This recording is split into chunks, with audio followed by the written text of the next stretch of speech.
কি হতো যদি বলা হতো সারা জীবন ধরে যে সুখের পেছনে মানুষ পাগলের মতো ছুটছে, মানে তার নকশাটাই আসলে ভুল। এটা বেশ বড় একটা দাবি। তাই না?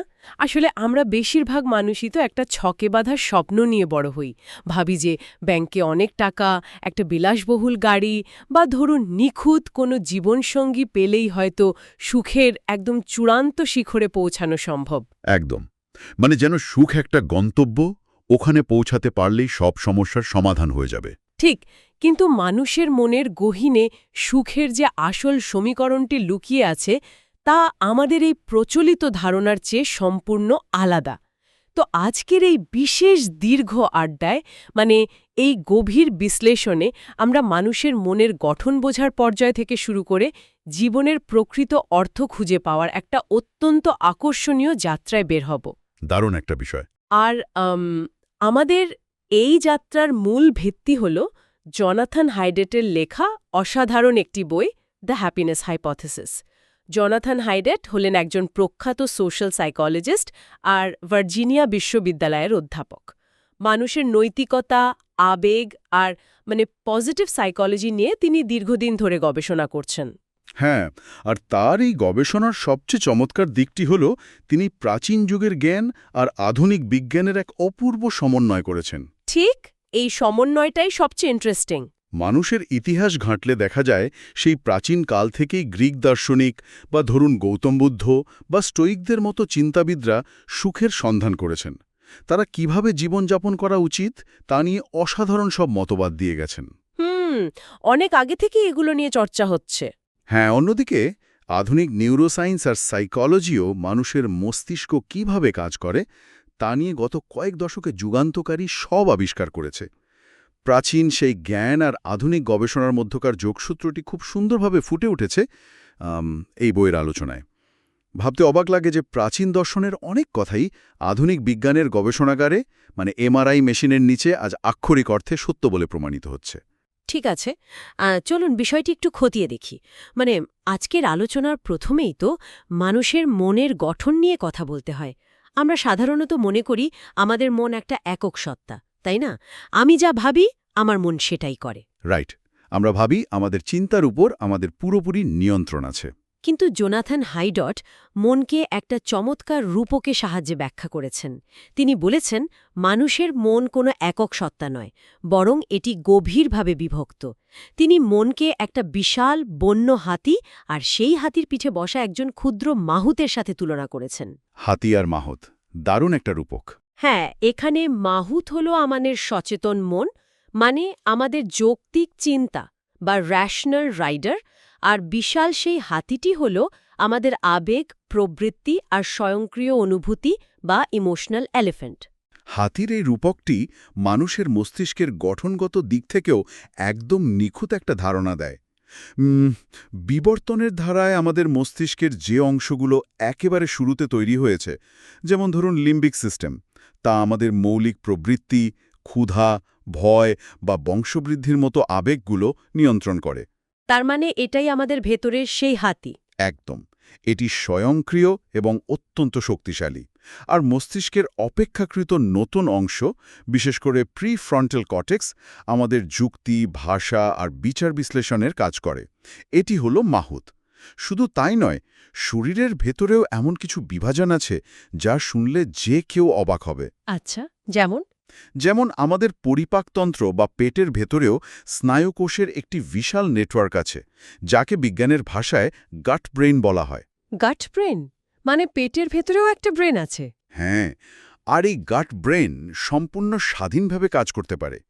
এমনকি মাথা থেকে স্নায়ুর সংযোগ বিচ্ছিন্ন হলেও এটি নিজের কাজ চালিয়ে যেতে পারে। ও ওয়াও! এটা তো জানতাম না। আমি অবশ্য শুনেছি মস্তিষ্কের ডান আর বাঁ অংশের বিভাজন নিয়েও নাকি অদ্ভুত সব গবেষণা আছে, বিশেষ করে স্প্লিট ব্রেন রোগীদের ক্ষেত্রে। হ্যাঁ, যাদের মস্তিষ্কের দুই অংশের সংযোগকারী স্নায়ুগুচ্ছ, যাকে কর্পাস ক্যালাসাম বলা হয়, তা তীব্র মৃগী রোগের চিকিৎসার কারণে কেটে ফেলা হয়েছিল। রাইট, আমি পড়েছিলাম যে এমন রোগীদের মস্তিষ্কের এক পাশ এমন কিছু কাজ করে যার কারণ অন্য পাশটি টেরই পায় না। কিন্তু যখন ওই রোগীকে কারণ জিজ্ঞেস করা হয় তখন মস্তিষ্কের ভাষার অংশটি অর্থাৎ আমাদের ভেতরের যে মাহুত আছে সে দারুণ সব মনগড়া গল্প তৈরি করে ফেলে। একে নাকি কনফ্যাবুলেশন বলে, তাই তো? ঠিক ধরেছেন। মানুষ নিজের অজান্তেই এমনভাবে যুক্তি দাঁড় করায় যেন সে খুব ভেবেচিন্তেই কাজটি করেছে। এখানে সবচেয়ে চমকপ্রদ ব্যাপার হল মাহুত আসলে হাতির রাজা বা শাসক নয়, সে কেবল একজন উপদেষ্টা। উপদেষ্টা মানে সে নিয়ন্ত্রণ করে না? না, বরং বলা যায় মাহুত হল হাতির একজন জনসংযোগ কর্মকর্তা বা পিআর ম্যানেজার। যখন স্প্লিট ব্রেন রোগীর ডান মস্তিষ্ক কোনো স্বয়ংক্রিয় কাজ করে ফেলে তখন বা মস্তিষ্কে থাকা মাহুত ঘুণাক্ষরেও জানে না কাজটি কেন হলো, কিন্তু সে বোপা সাজতে চায় না। হা হা, তাই সে গল্প বানায়। হ্যাঁ, সে তাৎক্ষণিকভাবে একটা যৌক্তিক গল্প বানিয়ে ফেলে। বাস্তব জীবনেও ঠিক তাই ঘটে। মাহুত হয়তো হাতির পিঠে বসে লাগাম ধরে থাকে আর যুক্তি দিয়ে বোঝানোর চেষ্টা করে কোন দিকে যাওয়া উচিত। কিন্তু যখন হাতির নিজের ভেতরে কোনো তীব্র ইচ্ছা জাগে তখন বিশাল সেই প্রাণীর শক্তির কাছে মাহুতের আর কোনো নিয়ন্ত্রণই থাকে না। এই ব্যাপারটা বাস্তব জীবনে যে কতটা সত্যি তার নতুন বছরের সংকল্প বা নিউ ইয়ার রেজলিউশন দেখলেই বোঝা যায়। একদম ক্লাসিক একটা উদাহরণ। তাই না? নতুন বছরের শুরুতে মানুষ সংকল্প করে যে এখন থেকে প্রতিদিন ভোরে উঠে ব্যায়াম করা হবে বা মিষ্টি খাওয়া একদম ছেড়ে দেওয়া হবে। প্রথম কয়েকদিন বেশ ভালোই কাটে, কিন্তু কিছুদিন পরই দেখা যায় সেই সংকল্প আর টিকছে না। শীতের সকালে বিছানার উষ্ণতা ছেড়ে উঠতে মন চাইছে না। হ্যাঁ, মা সামনে থাকা পছন্দের কেক খাওয়ার লোভ কোনোভাবেই সামলানো যাচ্ছে না। তো যদি আমাদের মাহুত বা যৌক্তিক মন পথ দেখায় আর সে খুব ভালো করেই জানে যে ব্যায়াম করা স্বাস্থ্যের জন্য ভালো, তবে সেই হাতি বা আবেগ কেন অবাধ্য হয়? কেন আমরা জেনে বুঝো নিজেদের ক্ষতি করি? কারণ আমাদের মস্তিষ্ক বিবর্তনের ধারায় এমনভাবেই তৈরি যে সে ভবিষ্যতের কোনো কাল্পনিক বড় প্রাপ্তির চেয়ে তাৎক্ষণিক ছোট প্রাপ্তিকে বেশি গুরুত্ব দেয়। মানে দূরের লাভের চেয়ে কাছের লাভটা বেশি প্রিয়? ঠিক তাই। সামনে সুস্বাদু খাবার দেখলে হাতির ভেতরে যে ডোপামিন বা আনন্দের রাসায়নিক নির্গত হয় তা এতটাই শক্তিশালী আর বাস্তব যে মাহুতের দূরদর্শী চিন্তাভাবনা সেখানে খড়কুটোর মতো উড়ে যায়। হাতির কাছে ভবিষ্যতের স্বাস্থ্য ভালো থাকার চেয়ে বর্তমানের কেকের স্বাদটা অনেক বেশি আকর্ষণীয়। হ্যাঁ, তার মানে আমাদের হাতি সবসময়ই একটু বেশি আবেগপ্রবণ, সে তাৎক্ষণিক আনন্দ খোঁজে আর নিজের ইচ্ছামতো চলতে চায়। কিন্তু এর চেয়েও বড় সমস্যা হল এই হাতি প্রাকৃতিকভাবেই খুব নেতিবাচক স্বভাবের। হ্যাঁ, এটা একটা বড় সমস্যা। কথায় আছে না, আমরা যদি 10টি প্রশংসা শুনি এবং একটি কটু কথা শুনি তবে দিন শেষে আমাদের ওই একটি কটু কথাই মনে পড়বে, যাকে মনোবিজ্ঞানের ভাষায় নেগেটিভিটি বায়াস বা নেতিবাচকতার প্রতি ঝোঁক বলা হয়। মানুষ কেন ভালো জিনিসের চেয়ে খারাপ জিনিসের প্রতি এত বেশি মনোযোগ দেয়? এর পেছনে বিবর্তনের একটি অত্যন্ত শক্ত এবং যৌক্তিক কারণ আছে। একটু কল্পনা করা যাক, আদিম যুগে যখন মানুষ জঙ্গলে বাস করত তখন তাদের টিকে থাকার জন্য চারপাশের বিপদের দিকে নজর রাখাটা সবচেয়ে বেশি জরুরি ছিল। বিপদ পদে পদে ছিল তখন। একদম। যদি কেউ ঝোপের আড়ালে সুন্দর কোনো ফুল দেখে মুগ্ধ হয়ে দাঁড়িয়ে থাকত আর সেখানে লুকিয়ে থাকা বাঘকে খেয়াল না করত তবে তার জিন সেখানেই শেষ হয়ে যেত। বাঘের পেটে চলে যেত আর কি। হ্যাঁ। অন্যদিকে যে ব্যক্তি সবসময় দুশ্চিন্তা করত আর ছোট্ট শব্দেও ভয় পেয়ে দৌড়ে পালাত সে হয়তো বেঁচে যেত। তাই মানুষের মস্তিষ্ক এমনভাবে বিকশিত হয়েছে যাতে যে কোনো বিপদ বা নেতিবাচক ইঙ্গিতের প্রতি শেষ সবার আগে এবং সবচেয়ে তীব্রভাবে প্রতিক্রিয়া দেখায়। আচ্ছা, বুঝতে পেরেছি। বিপদ থেকে বাঁচার এই প্রবৃত্তি হল নেগেটিভিটি বায়াস। একটি ইতিবাচক ঘটনা মনের উপর যে প্রভাব ফেলে একটি নেতিবাচক ঘটনা তার চেয়ে বহু গুণ বেশি গভীর ছাপ রেখে যায়। এখানেই বিষয়টি সবচেয়ে আকর্ষণীয় হয়ে ওঠে। মানে শুধু বিবর্তনই তো নয়, মানুষের এই মানসিক অবস্থার পেছনে জেনেটিক্সেরও তো অনেক বড় ভূমিকা আছে। বিশাল ভূমিকা আছে। গবেষণায় দেখা যায় একজন মানুষের স্বাভাবিক সুখের মাত্রার 50 থেকে 80% নাকি তার জিনের ওপর নির্ভর করে, যাকে কর্টিক্যাল লটারি বলা হয়। মানে কারো মস্তিষ্কের ডান পাশ বেশি সক্রিয় থাকে, যার ফলে সে বেশি ভয় বা নেতিবাচক আবেগ অনুভব করে। রাইট। আবার কারো বা পাশ বেশি সক্রিয় থাকে, যারা প্রাকৃতিকভাবেই জীবনকে ইতিবাচকভাবে দেখতে পারে। কিন্তু যদি মানুষের সুখের এত বড় একটা অংশ জিনের উপরই নির্ভর করে, তাহলে তো পুরো ব্যাপারটাই ভাগ্যের হাতে চলে গেল। যাদের জেনেটিক লটারিতে নেতিবাচক হাতিই জুটেছে তাদের কি কিছুই করার নেই? তারা কি স্রেফ জিনের হাতের পুতুল হয়ে থাকবে? না, একেবারেই তা নয়। জিন আমাদের একটা সেট পয়েন্ট বা একটা প্রাথমিক ভিত্তি দেয় ঠিকই, কিন্তু নিউরোপ্লাস্টিসিটির কারণে আমরা চাইলে সেই ভিত্তির উপর নিজেদের পরিবর্তন করতে পারি। হাতি প্রাকৃতিকভাবে নেতিবাচক হলেও তাকে বশ করার আর তার চিন্তার ধরন পাল্টানোর প্রমাণিত উপায় আছে। আচ্ছা, উপায়গুলো কি কি? মূলত ৩টি কার্যকরী পদক্ষেপ এক্ষেত্রে জাদুর মতো কাজ করে। প্রথমটি হল মেডিটেশন বা ধ্যান করা।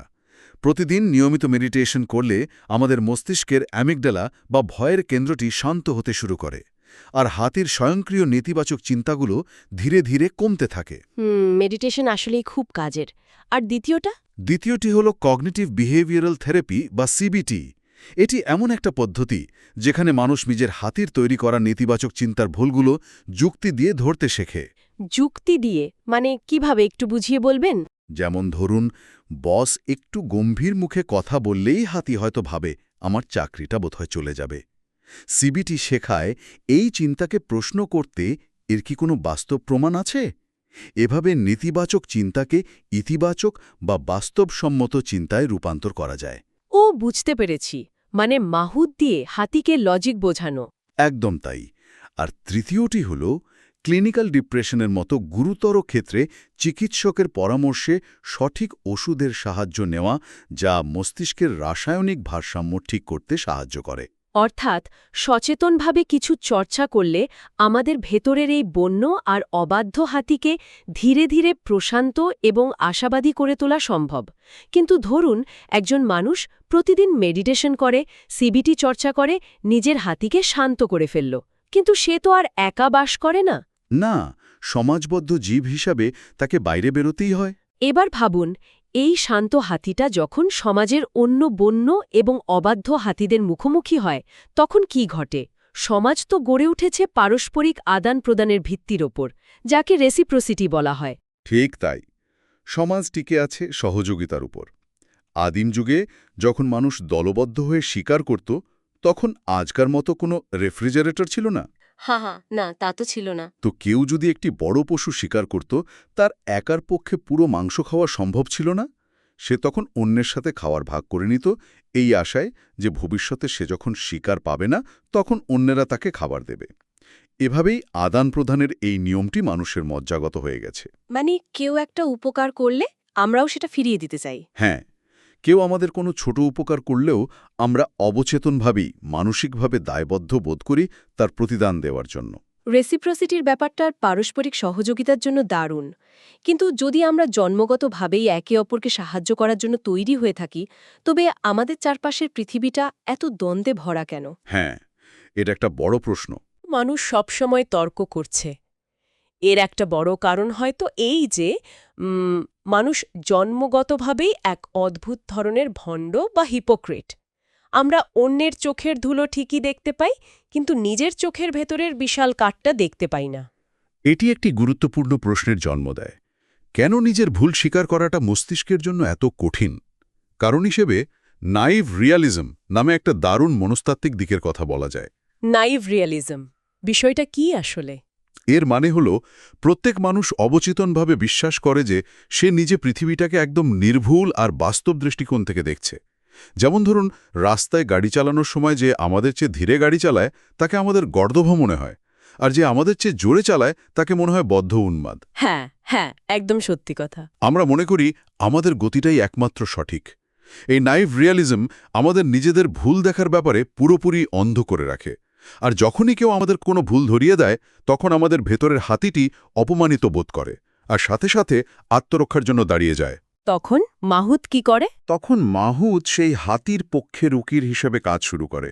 সে নিরপেক্ষ বিচারকের মতো চিন্তা না করে কিভাবে নিজেকে সঠিক প্রমাণ করা যায় সেই যুক্তিগুলোই শুধু খুঁজতে থাকে। মানে মাহুত আসলে সত্যিটা খুঁজছে না, সে শুধু হাতির অহংকার বাঁচানোর চেষ্টা করছে।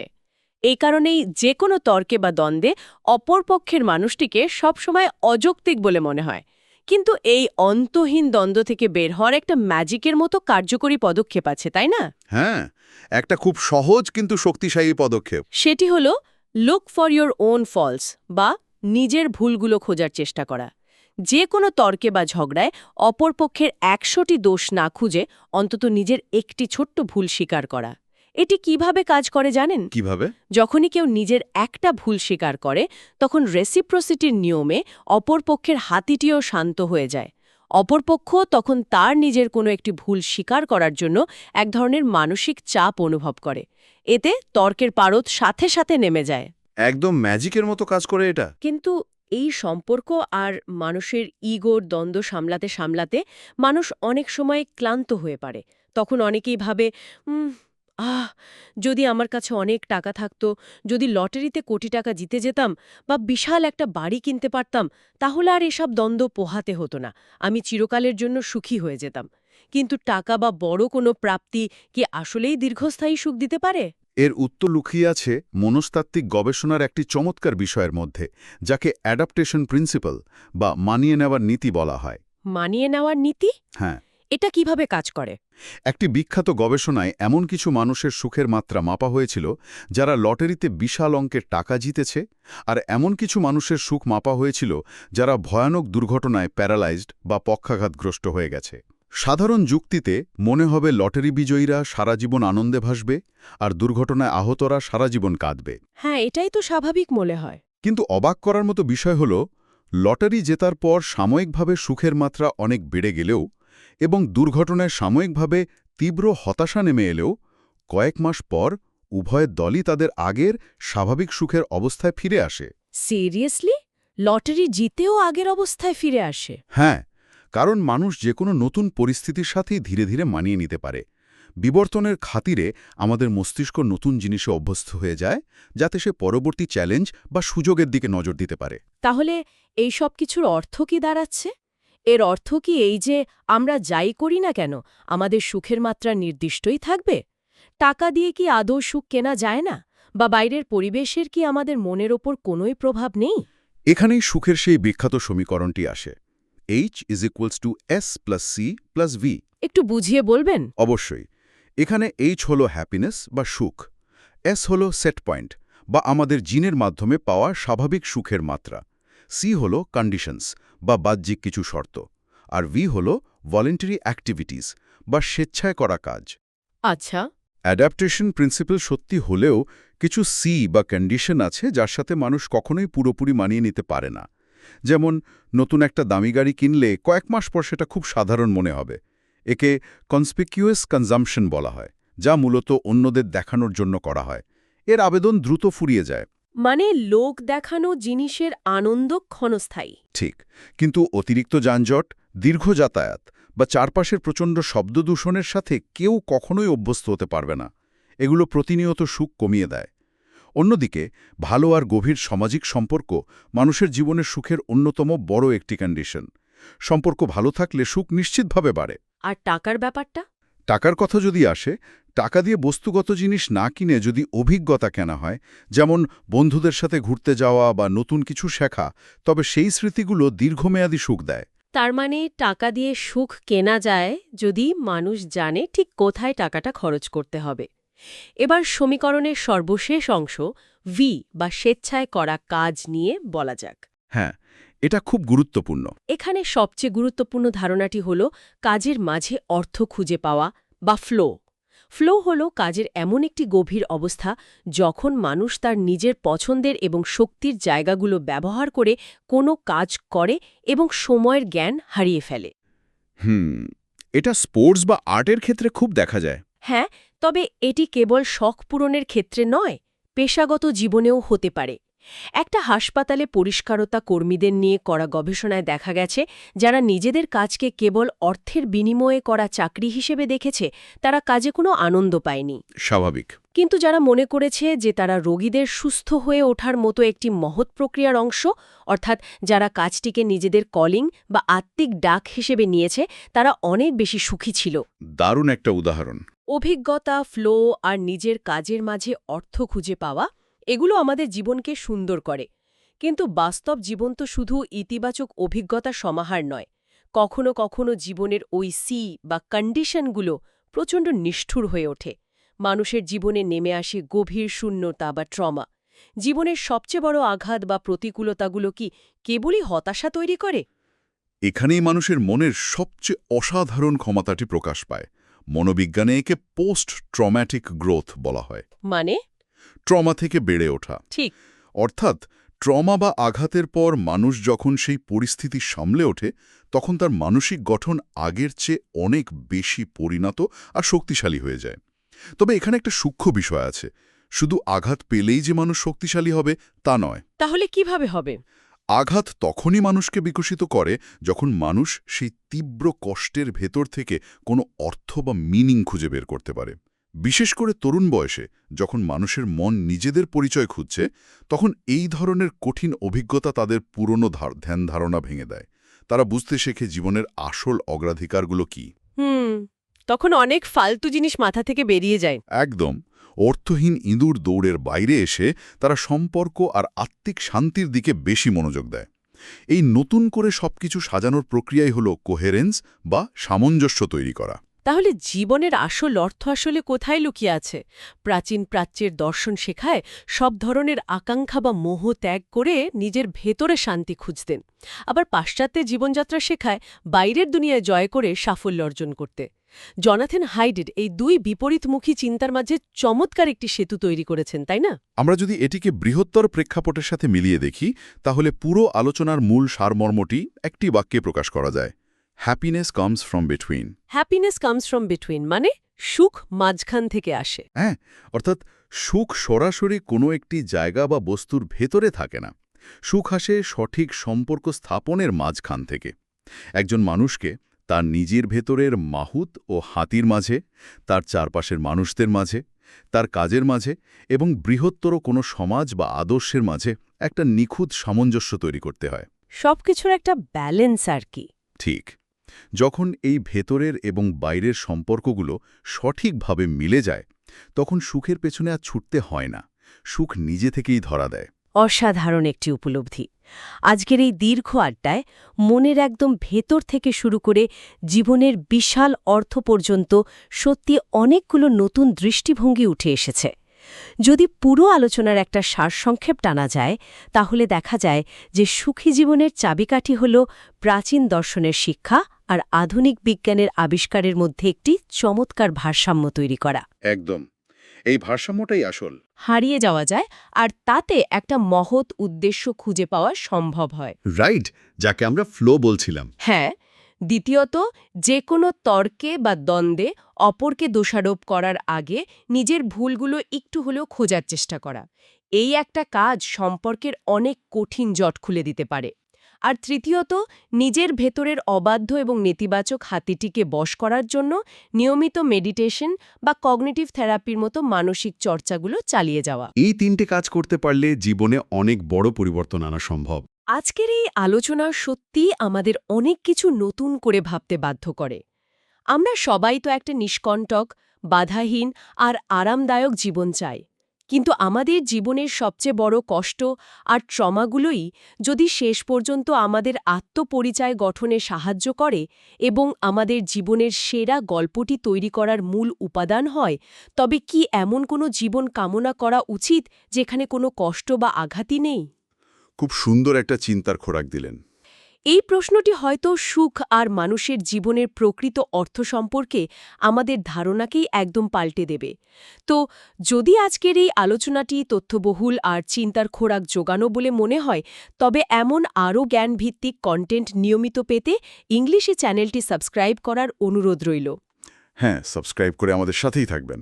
আজকের মতো আমাদের এই যাত্রা এখানেই শেষ হচ্ছে। অমূল্য সময় দিয়ে সাথে থাকার জন্য অসংখ্য ধন্যবাদ। ভালো থাকবেন আর নিজের ভেতরের হাতিটির সাথে একটা সুন্দর সম্পর্ক গড়ার চেষ্টা চালিয়ে যাবেন।